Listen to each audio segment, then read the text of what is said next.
Die vraag is dan, Henny, as hierdie goed so fantasties is, as dit ons potensiaal is, hoekom sien ons feitelik niks daarvan nie?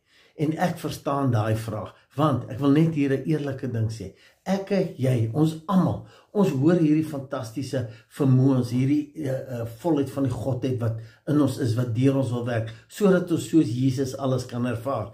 Maar ons is nie daar nie. Ons kyk na ons eie lewe. Ek kyk hoe ek nog vassit in verkeerde gedagtes, kom ons sê, daar's mense wat sit in verslawings, ons maak nog elke dag foute, en weet wat, na die tyd se ou teleurgesteld, en die wêreld hou jou skuldig daaroor.